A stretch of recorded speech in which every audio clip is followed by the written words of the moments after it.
The registrar's office was too bright for the kind of death happening inside it. Fluorescent tubes hummed overhead, bleaching the cream walls and the framed calendar that refused to care that a marriage was ending under its flat gaze.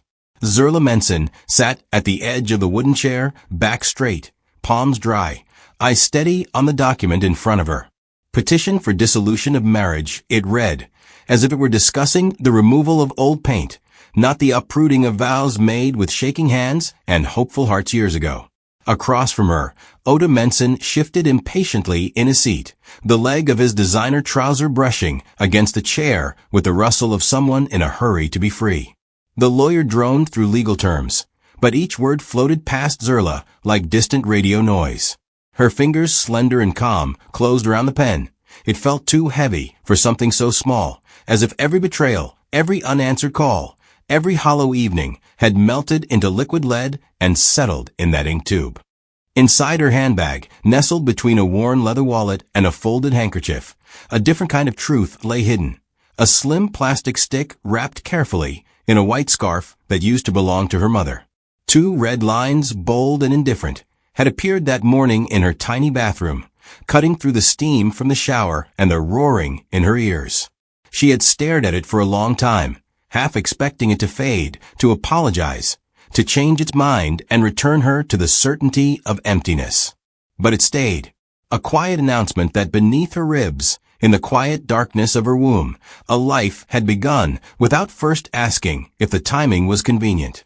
Her heart had swung wildly between terror and tenderness, between not now, and maybe this is my anchor. Then, like a cold hand on her shoulder, another truth had followed. This child would share blood with people who knew how to suffocate joy with entitlement. The registrar pushed the file closer, pointing wordlessly at the blank line that awaited her signature. Odo exhaled loudly, as though she were delaying a business deal. "Let's not drag this, Zerla," he muttered, not quite looking at her. Voice flat with the impatience of a man who believed he had options waiting outside. In that moment, she realized something strange. Her love for him had not shattered dramatically. It had thinned over time, like fabric washed too often, until it was now transparent and fragile. She pressed the pen to the paper and signed her name in a single fluid motion. Hand steady, heart surprisingly quiet. No one in the room knew that as she released the pen, she was not just signing an ending. She was sealing a decision that he would never understand. She rose, adjusted the strap of her bag over her shoulder, and without waiting for permission, she walked out, carrying both the death of a marriage and the beginning of a secret destiny in the same careful stride. The first crack in her trust had not come in the form of rumors, lipstick stains, or suspicious late nights. It came one ordinary Thursday afternoon, under a sky that was too clear for betrayal. Zerla had been driving home from work, hands relaxed on the steering wheel, half humming along to a slow song on the radio.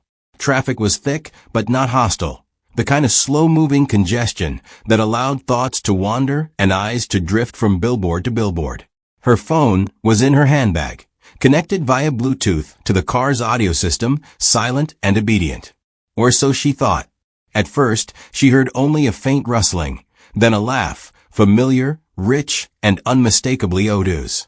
She frowned, glancing at the dashboard, seeing the call icon glowing, her heart skipping. She had not dialed anyone. She was alone. Yet his voice was right there in the car with her, not speaking to her, but as someone else who giggled in a coy, syrupy tone that made her knuckles tighten around the steering wheel. "Once everything is finalized, we'll be out of this drama," his voice said easily, the words spilling through the speakers as if he were lounging beside her.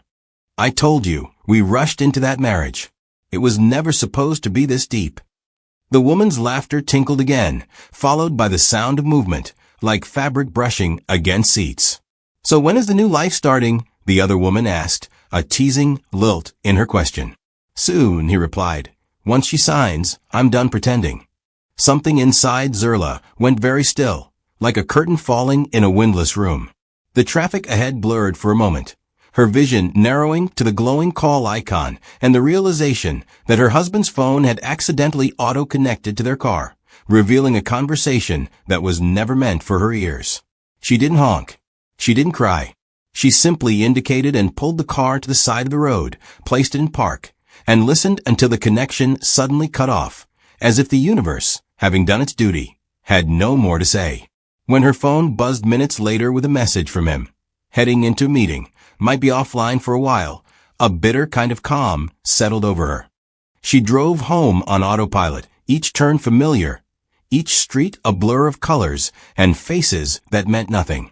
That evening, she cooked as usual, set the table, and watched him eat the meal she had prepared, watched him smile and ask about her day, as though his earlier words had evaporated into the airwaves.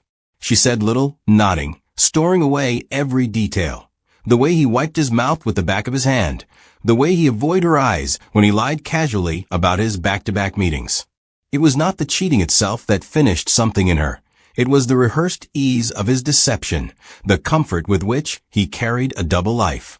That night, when she finally lay in bed beside him, staring at the ceiling while he scrolled through his phone, her heart broke not with noise, but with a quiet clicking sound, like a lock being slid into place from the inside. She turned her back to him, eyes open in the darkness, already beginning to detach. Long before the divorce papers appeared, before the phone call in the car, and before the 2 red lines on that plastic strip, there had been another conversation, one she had tried to forget, but which now stood up in her memory, like a shadow at sunset. It had happened during a family gathering at Oda's parents' house, a crowded Sunday afternoon filled with noise, jollof rice, and overlapping voices. The living room had been warm with the heat of too many bodies and the weight of unspoken expectations. Zerla had excused herself to use the restroom, grateful for a moment of quiet. But on her way back, she'd paused when she heard her name floating from the half-open door of the guest room. "She hasn't conceived yet," a female voice had asked with a hint of impatience. It was his aunt, the one who always wore too much gold and carried gossip like a handbag. "Maybe it's for the best," another older voice replied, amused and resigned. "You know how it goes in this family. Children and inheritance don't mix peacefully."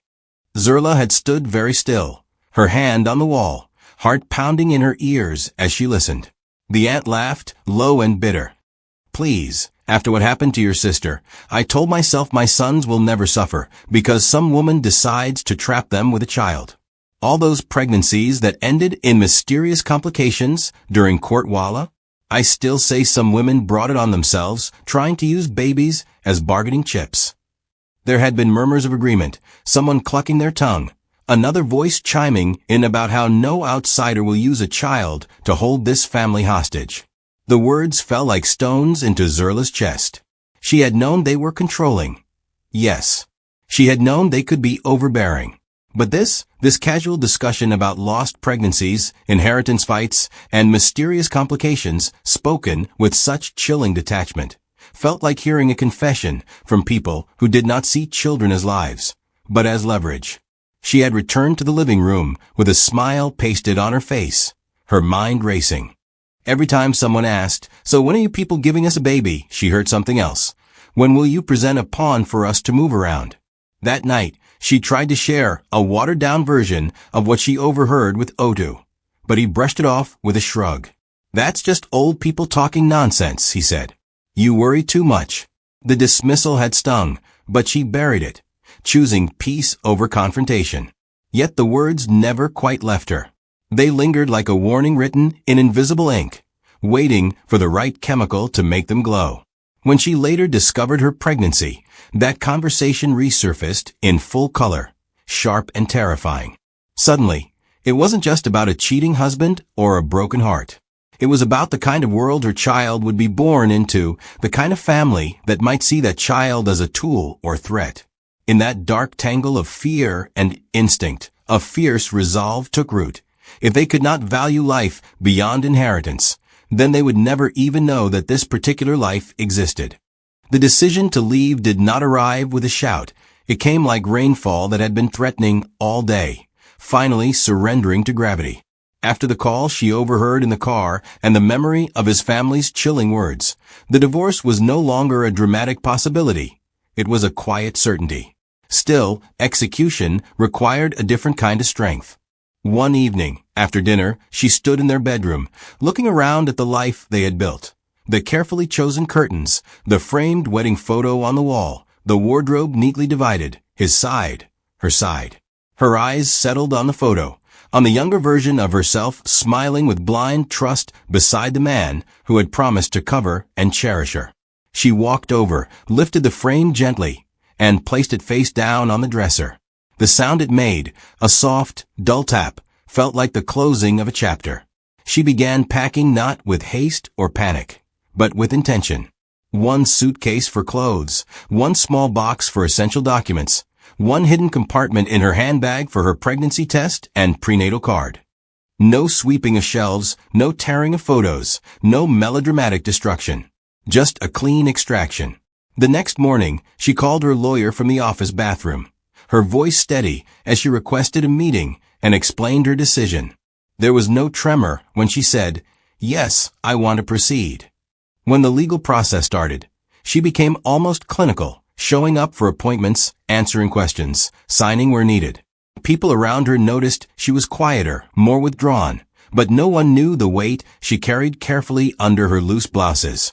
At home, she moved like a visitor. When Odo asked what was wrong, she smiled faintly and said she was just tired from work. She did not confront him with recordings, screenshots, or accusations. Why waste energy framing a criminal who had already convicted himself in her heart? Instead, she withdrew bit by bit, her laughter first, then her eagerness to share stories, then her physical warmth. He noticed the distance, but misread it as moodiness, the temporary sulking he believed he could charm away later. On the morning she finally left, the sky was gray but not stormy, the street unusually quiet. She had timed it so that he would already be at the gym, following his predictable routine. Her packed suitcase stood by the door, and for a moment she just stood in the middle of the living room, scanning the space with a calm that surprised even her. There would be no second-guessing, no last-minute collapse. She took one last look at the couch where they had once shared dreams, the dining table where arguments had sat between plates of food, the hallway where she had waited on nights he came home late with flimsy excuses. Then she picked up her suitcase and handbag and stepped outside, closing the door firmly behind her. She didn't slam it, she didn't need to. The finality wasn't in the sound of the door, it was in the fact that she did not look back even once. The world outside felt larger, unfamiliar, but filled with a strange, fragile kind of hope. She walked away not as a woman defeated, but as one evacuating a burning building with something precious growing safely within her. The clinic waiting room smelled faintly of antiseptic and baby powder, a strange combination of fear and tenderness. Zerla sat with her hands folded over her abdomen, her handbag resting on her lap like an extra shield. Around her, women of different ages murmured to partners, flipped through old magazines, or scrolled on their phones, eyes darting occasionally toward the nurse's door. She sat alone. No husband rubbing her back, no mother fussing, no friend asking if she was okay. There was a loneliness in it, yes, but there was also something deeper, control. For the first time in a long time, every decision about her body, her future, and this tiny heartbeat belonged solely to her. When the nurse called her name, Mrs. Menson, she almost corrected it, then swallowed the impulse. There would be time later for name changes and clean breaks. For now, anonymity protected her. In the small examination room, the doctor's voice was gentle but brisk as he ran through the usual questions. Any medical history? Previous pregnancies? Complications? She answered with quiet honesty, skipping only one truth, the identity of the father and the war she was shielding this child from. The first time she heard the heartbeat, it sounded like the wings of a trapped bird, rapid and insistent, refusing to be ignored. Her eyes stung unexpectedly, tears rolling into her hair as she lay there, staring at the ceiling, one hand covering her mouth. The doctor smiled, accustomed to emotions spilling over in that room. "Everything looks fine," he said, printing out the scan, unaware that his simple words were more than medical reassurance. They were a small declaration that despite the chaos outside, life inside her was progressing as it should. She tucked the scanned printout carefully into a folder, along with her prenatal card and test results, forming a private archive of proof that her child existed. That this season was not a bad dream, but a real journey with checkpoints and milestones. Each new appointment became part of a ritual. Arrive early, wait quietly, answer questions, collect evidence, walk back into the world with an expression that hid everything and gave nothing away. Outside the clinic, the city roared on, buses honking, vendors calling, the sun burning through thin clouds. She blended into the crowd deliberately, a woman in a simple dress, carrying groceries in one hand and a future in the other. People might have guessed she was pregnant from the softness growing around her middle, but no one knew the story behind it. She changed her routines, choosing routes unlikely to intersect with anyone from his circle. She switched salons, markets, even churches, moving like a careful chess piece on a board she was determined to escape. At night, in her small rented apartment, she would sit by the window, one hand resting on her belly, whispering promises more to herself than to the child. You will be wanted. You will be safe. You will never be used as evidence in someone's war. The fear did not vanish entirely. The echo of his family's cold words still haunted her, but with each passing week, hope grew louder. She was alone, but she was not abandoned. She was afraid, but she was not powerless.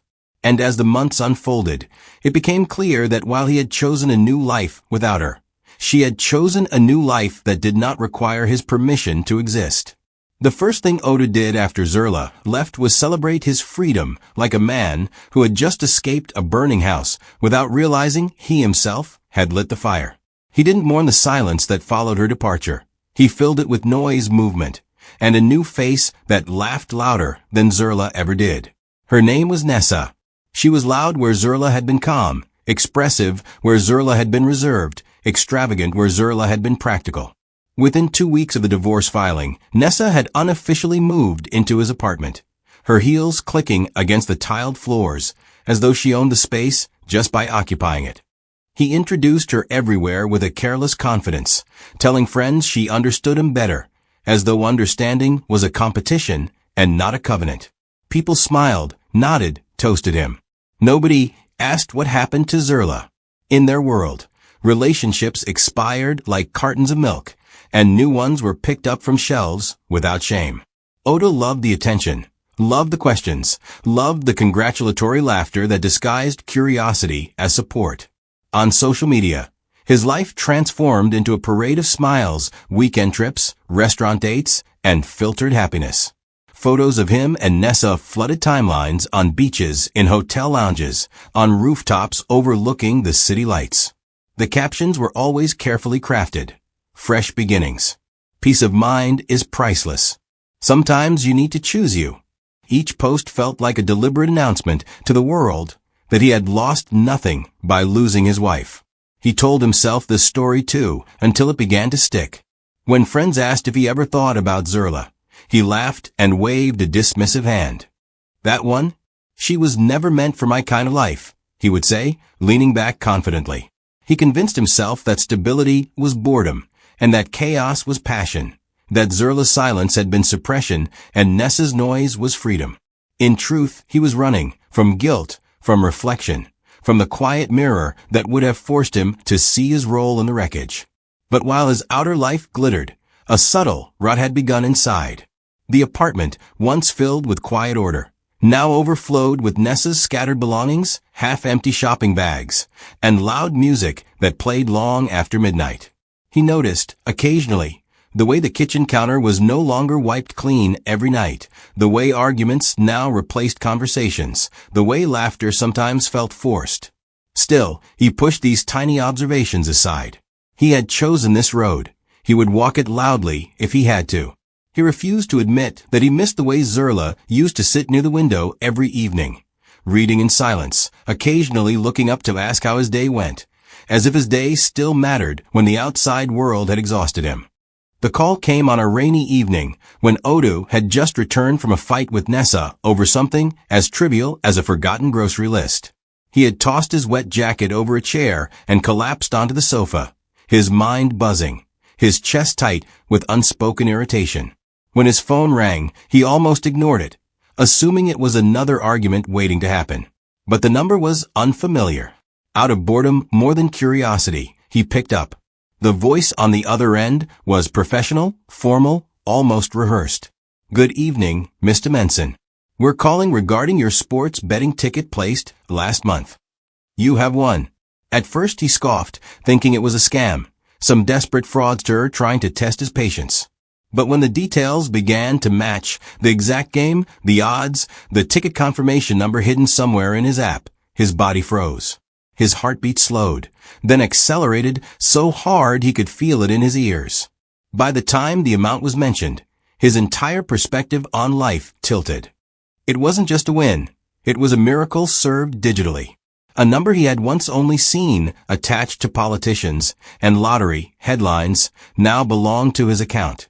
He sat up straight, eyes wide, fingers trembling, refreshing the screen again and again as if the figure would disappear if he didn't guard it with attention. Nessa burst into the room when she heard his exclamation, and when he showed her the screen, her scream cracked the ceiling fan's steady whir. Within minutes, their earlier argument evaporated, drowned in excitement and possibilities. That same night, they ordered expensive food, popped open drinks, and made long lists of plans that had never existed 5 hours earlier. Their small living room transformed into a headquarters of imaginary empire building. Money has a way of inflating imagination before it solidifies reality.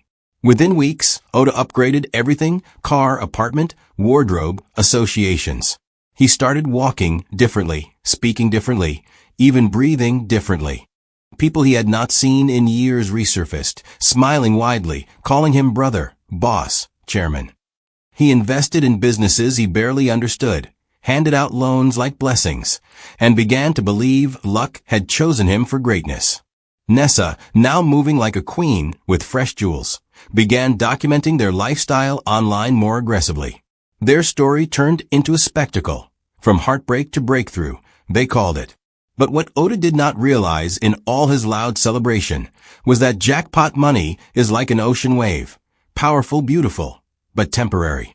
And he had already started building castles too close to shore. While Oda drowned in sudden wealth and noisy validation, Zerla's journey unfolded away from camera flashes and applause. Her life after childbirth had not been glamorous. It had been layered, difficult, and slow, like building a house by hand instead of buying one completed. The first year after giving birth had nearly unmade her. Sleepless nights, endless feedings, bills stacked beside grocery lists, and the constant fear of being found by faces connected to Oda's family kept her alert even when her body begged for rest. Yet, in that exhaustion, she found resilience she did not know she carried. Each morning she woke, not because motivation was loud, but because her child needed a future shaped by more than fear. She began small, selling homemade snacks and baked goods to neighbors and nearby offices. It started with just chin-chin, cupcakes, and meat pies packed in simple containers. Orders trickled, then multiplied. She reinvested every naira, refusing to splurge or show off. She studied online, watched business tutorials at night while her child slept on her chest, scribbling plans in worn-out notebooks.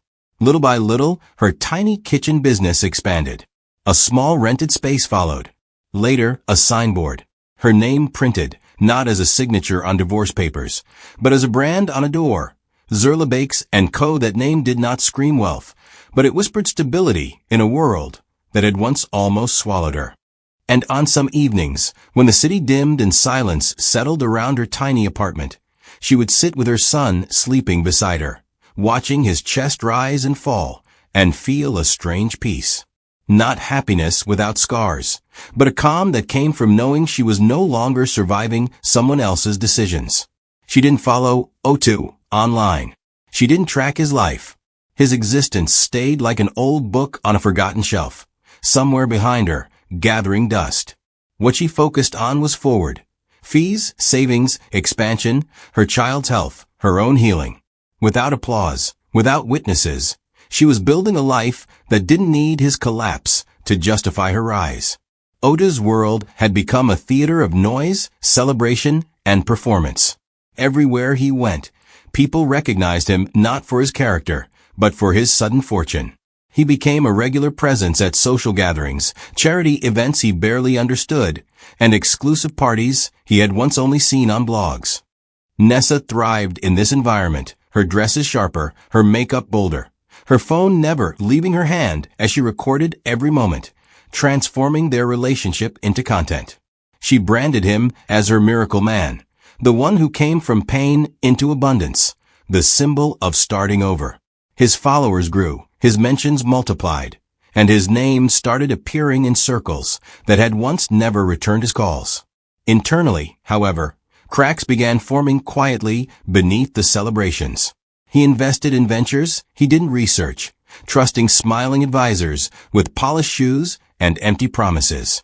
He signed documents without reading, funded projects because they sounded important, and lent large sums to people whose only qualification was shared laughter. Slowly, money started disappearing, but his ego dismissed early signs as temporary fluctuations. Money works like that, he told himself. You lose some to gain more. He refused to adjust his lifestyle, still hosting gatherings, still paying bills for friends, still chasing bigger visibility. To admit fear would be to admit weakness, and he had become too accustomed to applause. And then Nessa started changing. Her laughter shortened. Her phone calls grew hushed. She began spending more time out than in. At first he blamed stress, then jealousy from others, then exhaustion from fame. But deep down, he felt it. The same cold distance Zerla had once carried before disappearing. Except this time, he had no moral ground to stand on. Yet he ignored the intuition, choosing distraction over reality. Every picture they posted now wore heavy filters, not just on faces, but on truth. The world still believed he was winning. But fame, like easy love, rarely lasts longer than the money feeding it. The fall didn't happen with an explosion. It arrived in slow drops, like water leaking through an invisible roof. First, one investment partner stopped answering calls. Then another project demanded extra funding he hadn't budgeted for. He began transferring from savings to cover gaps, from personal accounts to rescue collapsing ventures. He told Nessa it was just temporary setbacks, office stress, normal business cycles. But his forehead wrinkles deepened when he thought he was alone. His sleep grew restless. His appetite changed. The confident laugh that once filled rooms became tighter, less convincing. People began disappearing just as slowly as the money had arrived. Friends who once called daily now became busy. Invitations reduced. Calls returned later. When his card declined at a high-end restaurant one evening, the embarrassment stung deeper than the loss itself. He laughed it off, pretending it was a bank network issue, but inside, something twisted. He checked his account that night and finally allowed himself to see the truth. The numbers did not lie the way humans did. The balance he once gazed at with pride had shrunk alarmingly. The wave that lifted him had begun to recede, and he had built too close to its edge. Nessa left not long after, blaming energy shift, new phases, and personal growth, wrapping abandonment in pretty vocabulary. She packed her things one afternoon and walked out with a soft goodbye, the same way he had watched Zerla leave 2 years earlier. Only this time, there was no hidden pregnancy, no silent strength, no quiet planning.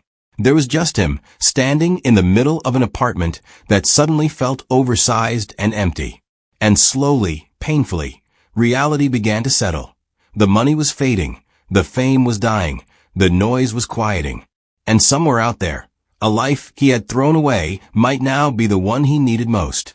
Zerla's life no longer felt like a battlefield, even though the memories of war still lived quietly in her bones.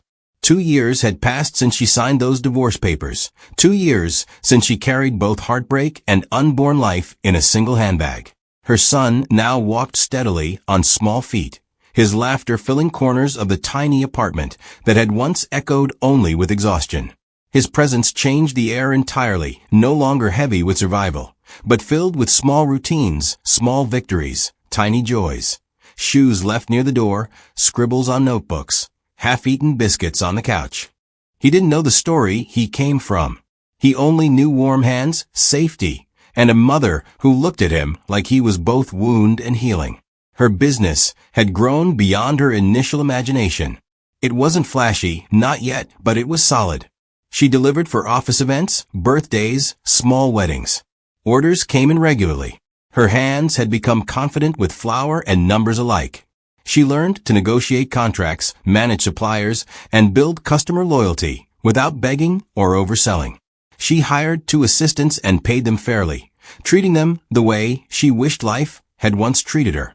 In quiet moments, she marveled at her own transformation, from a woman hiding a test strip in a handbag to one signing delivery receipts with updated company stamps.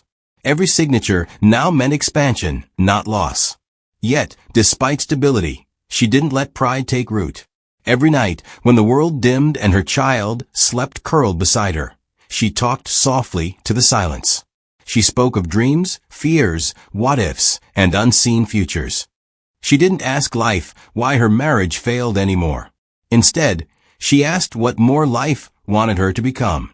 And gradually, her heart stopped bleeding and started stretching, like land after a storm, becoming wider for something new. He came into her life without dramatic entrance or financial grand gestures. No luxury car pulling up. No overbearing confidence. Just quiet consistency, like a song you don't notice at first, but eventually realize has been playing beautifully in the background all along.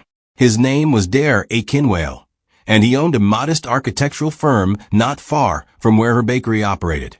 His first interaction with her was simple. He ordered bread for his workers on a construction site. The next week, he ordered again, then again, until his presence became familiar, not intrusive, just consistent. Dare spoke less and observed more. He noticed she never complained, even when delivery delays happened. He noticed how she calculated prices without exploiting customers. He noticed how she spoke to her child with patience instead of authority. One day, after helping her carry heavy cartons to her delivery bike, he casually said, "You run this business like someone who used to carry much heavier things." She smiled faintly at that, not correcting him. He didn't ask about her past. He didn't pry into her scars. He simply respected the present version of her. Weeks turned into months, and friendships slowly formed without promises. He sometimes brought her tea when she worked late. Sometimes he'd sit quietly outside the bakery with her son, showing him sketches of buildings and teaching him shapes. When he finally said, "I care about you," it wasn't desperate or demanding. It was careful. And when she revealed her past, not in details, but in essence, he didn't flinch. He simply said, "I don't want to replace your past. I just want to stand beside your present." And for the first time in a long while, she didn't feel like she had to protect herself from love. On the other side of town, Odu had begun disappearing into himself. His apartment now felt like an echo chamber of past laughter. The trophies of his jackpot era, expensive shoes, watches, bottles, leftover furniture, stood like abandoned evidence of a life that had run out of fuel mid-journey. His phone rang less. Messages stopped arriving. Even his family, once so obsessed with status and control, avoided his calls. Failure embarrassed them, and embarrassment was something they refused to carry. He tried rebuilding, not with optimism, but with desperation. He applied for positions in companies he once scoffed at. He called old friends who didn't respond. He lowered his pride again and again until it scraped rock bottom. But even humility has a breaking point when it is born from loss, not growth.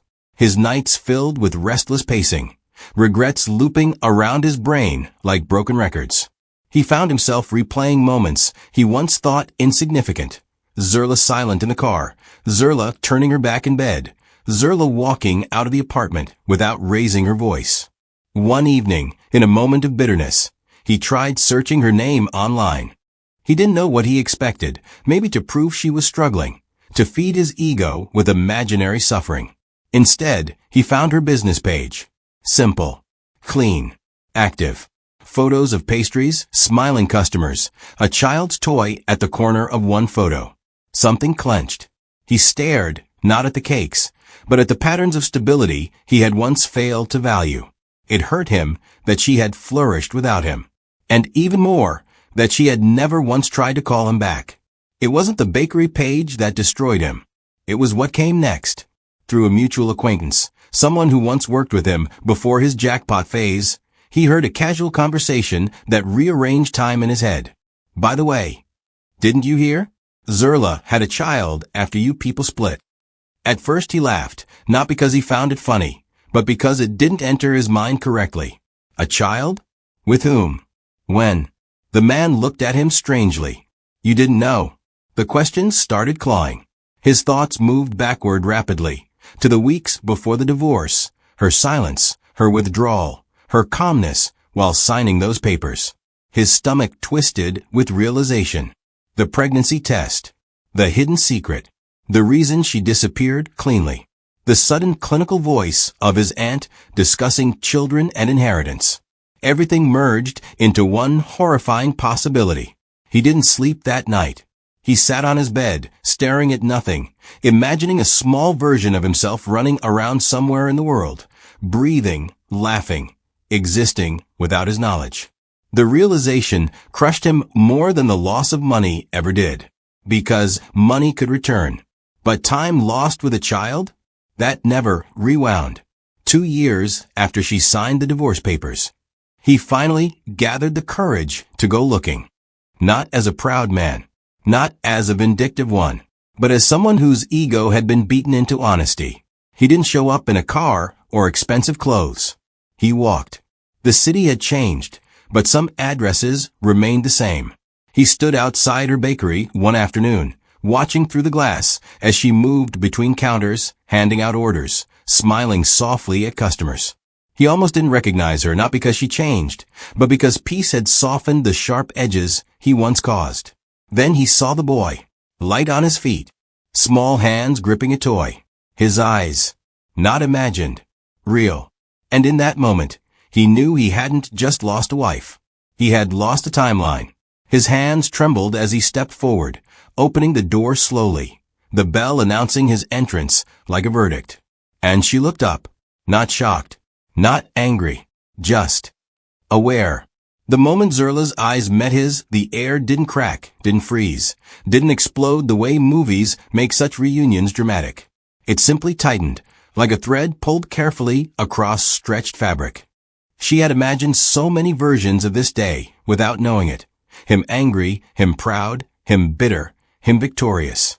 She had never truly imagined him this way, thinner, slower, carrying a quietness that no money or words could hide.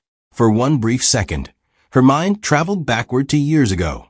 Their wedding day, his nervous hands adjusting his tie, the way he had whispered that everything would be fine. But it didn't linger there. It passed, like a train you choose not to board.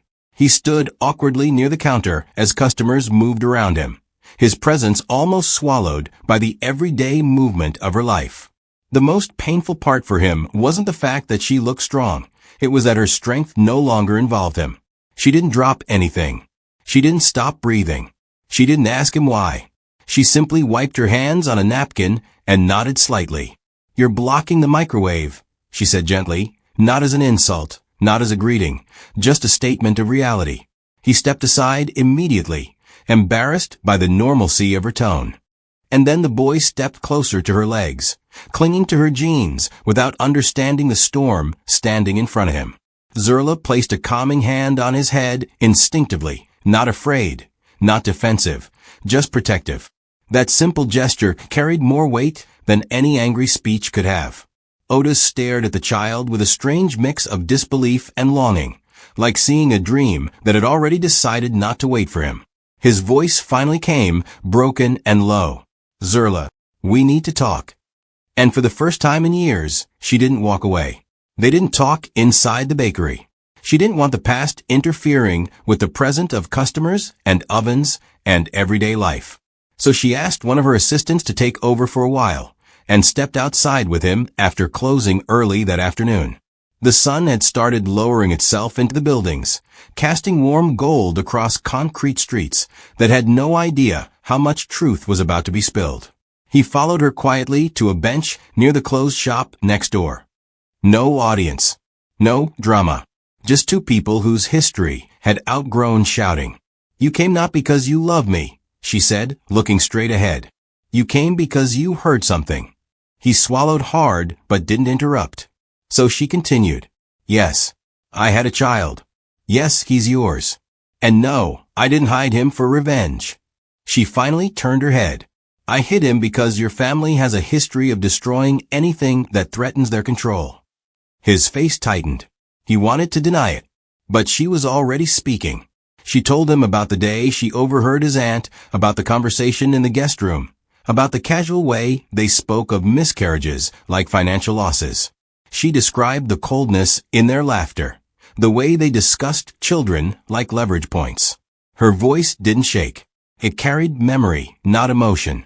He listened like someone hearing his reflection describe itself for the first time. Every word carved deeper into his guilt, because it wasn't just his cheating, it was the family atmosphere he had defended without thinking. He had always brushed their behavior aside as old people thinking, but now he realized his indifference made her fear reasonable. And in that moment, he didn't just regret losing a wife. He regretted being born into a world that had made her run. When he spoke, it didn't come with fancy explanations or rehearsed regret. It came open, unguarded, stripped. "I was stupid," he said quietly. "Not just careless. Stupid in the way men think power will always return to them, like water flows back to the sea." His hands trembled slightly, thumbs rubbing together as if physically trying to erase his past touch. He didn't look at her at first. He looked at the ground, the dust, everything that wouldn't look back. "I treated love like it had unlimited supply, like I could waste it and later just order another." He told her about the collapse, not for sympathy, but because there was nowhere else to hide it. He spoke about the money, the fame, the people who fed off him, the silence after it all disappeared. He confessed how he had searched her name not to reconnect, but to feel superior again, and how the sight of her strength destroyed that last lie. "I lost everything and realized I deserved the loss," he said. "But this child, knowing I wasn't even given a chance to love him, it broke something deeper than finances." She listened without interruption, not because she felt pity, but because closure deserves full hearing. When his voice cracked, she didn't offer comfort or hostility, just space. And when he finally reached his limit, tears sliding down a face that had once learned how to smirk instead of feel, she understood the pain wasn't for her. It was for the version of himself he never became in time. Forgiveness, she realized, was never about lifting another person from their guilt. It was about unchaining yourself from carrying it. "I don't hate you," she said softly after the silence stretched long enough to swallow his crying. "Not because you don't deserve hate, but because hate is heavier than what I'm willing to carry now." She spoke not like a wounded ex-wife, but like a woman who had walked through fire and discovered that ashes do not stain forever. She explained that forgiveness did not reverse time, did not rewrite his absence during her pregnancy, did not erase the nights she cried alone holding a growing stomach. It simply meant she refused to let him live in her chest like an unpaid tenant. But when he asked the question, the one trembling in his voice, "Can I come back?" she didn't even hesitate. "You can come into his life someday," she replied calmly, "but you cannot come back into mine." There was no bitterness, just fact, like telling someone that night has fallen and you can't change it by wishing for daylight. She told him he would need to prove reliability over time, consistency without entitlement. Not to her, to the child. Because motherhood had taught her something powerful. Love is not granted by apology, it's earned by presence. And for the first time, he understood that his return would not be a romantic reunion. It would be a slow probation, a chance to become someone worthy of the title father, not husband. Zerla didn't look back again that evening. She went inside, resumed work, laughed with her assistants, cleaned the counter, fed her child, and returned to life like someone who had simply checked an old message and archived it. Not deleted, archived. Because she had learned that experiences don't disappear, they just move location. But they no longer controlled her present address. Dare arrived later that night to pick her up, noticing the tiredness in her eyes, without questioning it. He just squeezed her hand gently, as if saying, whatever happened, you didn't face it alone.